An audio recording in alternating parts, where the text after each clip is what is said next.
여러분 안녕하세요. 특별한 아이의 아름다운 선물 채널에 오신 것을 환영하고요. 저는 특별한 아이와 함께 성장하고 있는 엄마이고요. 심즈비 심리상담 발달연구소를 운영하고 있습니다. 오늘은 템플 그랜딘의 나의 뇌는 특별하다. 이 책을 통해서 실제로 자폐 증상을 가진 사람이 경험하는 감각 문제가 어떤지를 알아보는 시간을 갖도록 할게요.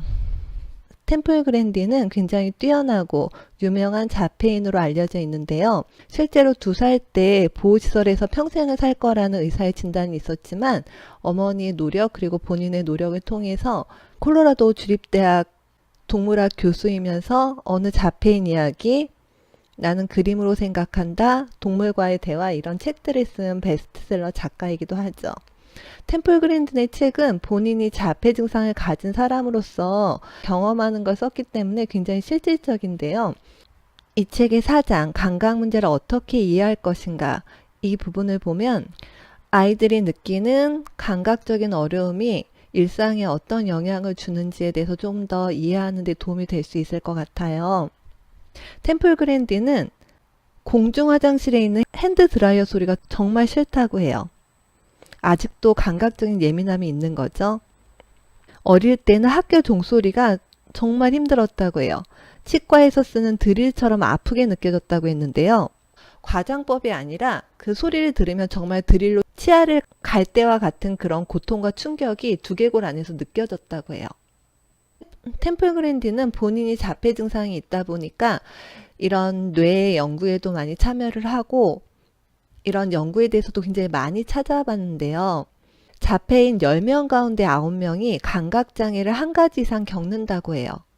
제가 보기에도 자폐 증상을 가진 대부분의 사람들이 감각 문제를 갖고 있다고 보이는데요. 근데 실제적으로 수십 년 동안 자폐인의 마음 이론, 즉 다른 사람의 관점에서 세상을 바라보는 걸 상상하고 그에 따라서 정서적으로 반응하는 능력이 있는지 없는지 이런 연구 논문은 정말 많은데요. 감각 문제를 다룬 논문은 정말 찾아보기가 어려운 상황이에요. 지금 많이 나아지고는 있지만요.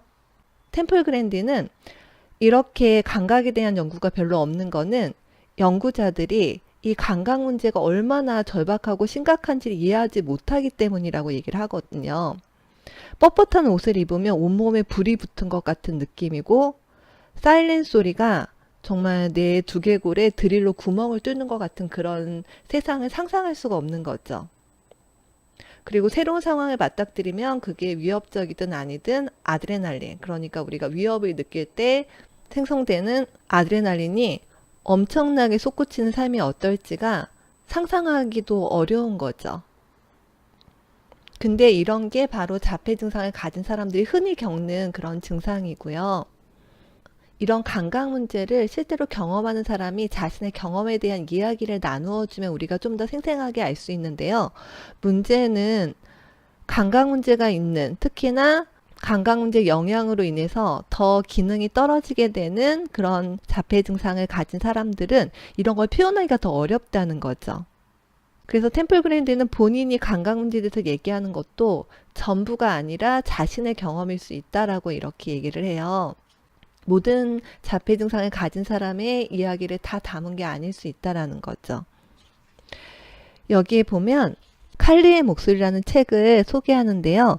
칼리의 동영상은 제가 이 영상 아래 설명에 같이 달아놓도록 할게요. 칼리도 자폐 증상을 가지고 있고 그냥 우리가 보기에는 굉장히 저기능이라고 볼 수 있어요. 말을 하지 못하고 대신 컴퓨터로 자신의 의사는 표현할 수 있는데요. 칼리의 목소리라는 책에는 이런 내용이 나온다고 해요. 칼리는 독자들에게 커피숍에서 대화를 나누는 상황을 상상해 보라고 해요. 보통 사람이라면 테이블을 사이에 두고 누군가와 마주 앉아 있고 상대가 하는 말을 듣거나 본인이 얘기를 하거나 이렇겠죠. 근데 칼리는 이렇게 얘기해요. 커피숍에서 대화를 나누는 게 나한테는 전혀 다른 일이다. 내가 앉은 테이블 옆으로 지나가는 여자한테서 압도적인 향수 냄새가 나서 내 주위가 흐트러진다. 그러니까 보통 사람은 그냥 잠깐 경험하고 지나갈 만한 그런 감각적인 정보들이 굉장히 압도적으로 다가온다는 거죠. 왼쪽 소매뿌리의 빳빳한 부분이 위아래로 오르내리며 살갗을 쓴다. 거기에 신경이 쏠리는데 커피 메이커에서 나는 슉하고 슉하는 소리가 다른 소리들과 섞인다. 커피숍 앞쪽 문이 열리고 닫히는 모습에 정신이 완전히 압도된다. 맞은편에 앉은 사람이 하는 이야기 대부분을 놓쳐서 대화를 따라갈 수가 없다. 뜬금없는 단어 한두 개만 들린다. 여러분은 이렇다면 어떠실 것 같나요? 대화가 이 지경에 이르면 칼리는 두 가지 행동 중 하나를 택한다고 하는데요. 자기를 닫아버리고 아무런 반응을 보이지 않거나 아니면 짜증을 폭발시키는 거죠.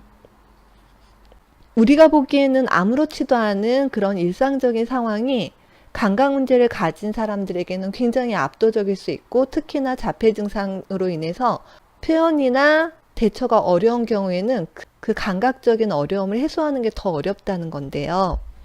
템플 그랜디는 이 부분을 읽고 굉장히 강한 흥미를 느꼈다고 해요. 만약 우리가 칼리의 맞은편에 앉아있고 감각 처리 능력을 평가하기 위해서 칼리 행동을 묘사한다고 생각을 해보죠. 칼리가 자신을 닫아버리면, 그리고 우리가 이렇게 말을 거는데도 듣지 않는 것 같으면 우리는 칼리를 감각적으로 과소 반응으로 분류할 수 있겠죠. 근데 칼리가 짜증을 폭발시켜서 이유 없이 웃거나 울거나 화를 내거나 소리를 지르면서 과도한 반응을 보인다면 과잉 반응으로 분류할 수 있겠죠.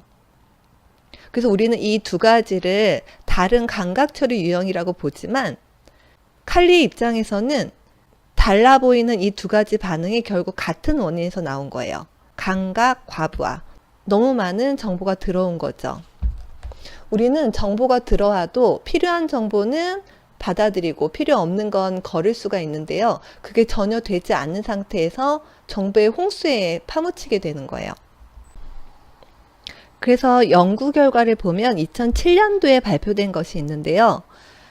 감각 문제가 있는 자폐 증상을 가진 사람이 겪는 것을 강렬한 세계 증후군이라고 불렀다고 해요. 과도한 신경 처리 때문에 세상이 고통스러울 정도로 강렬하게 느껴진다고 했는데요. 그래서 뇌가 감각을 닫고 정해진 안전한 행동을 강박적으로 반복하도록 반응한다는 거죠. 그래서 이 관점에서 보면 마음 이론도 우리가 다르게 볼 수 있겠죠. 우리 뇌에 보면 편도라는 게 있는데요. 편도는 두려움을 비롯해서 감정 반응이랑 관련이 있거든요.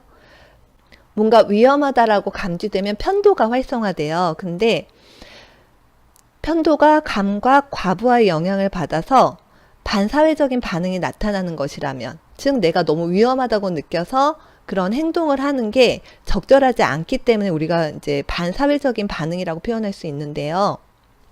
그거는 사회성이 없어서 그런 게 아니라는 거죠. 사회적 상호작용을 하지 못하고 내부로 들어가는 거는 공감 능력이 없거나 다른 사람의 입장에서 생각할 수 없거나 감정이 부족해서가 아니라 환경이 너무 강렬하고 심지어 피하고 싶을 정도로 고통스럽기 때문일 수 있다는 거예요. 그래서 다른 사람에게는 반사회적으로 보이는 행동이 실제로는 공포의 표현일 수도 있다는 거죠. 그래서 오늘 간단하게 자폐 증상을 가진 사람이 느낄 수 있는 그런 감각적인 어려움에 대해서 살펴봤고요. 이 책을 읽으면서 아이가 감각 문제로 인해서 정말 힘들겠구나. 어떻게 하면 더 도와줄 수 있을까라는 생각을 했는데요. 도움이 되었길 바라고요. 함께 해주셔서 감사하고 다음에 다시 뵙겠습니다. 감사합니다.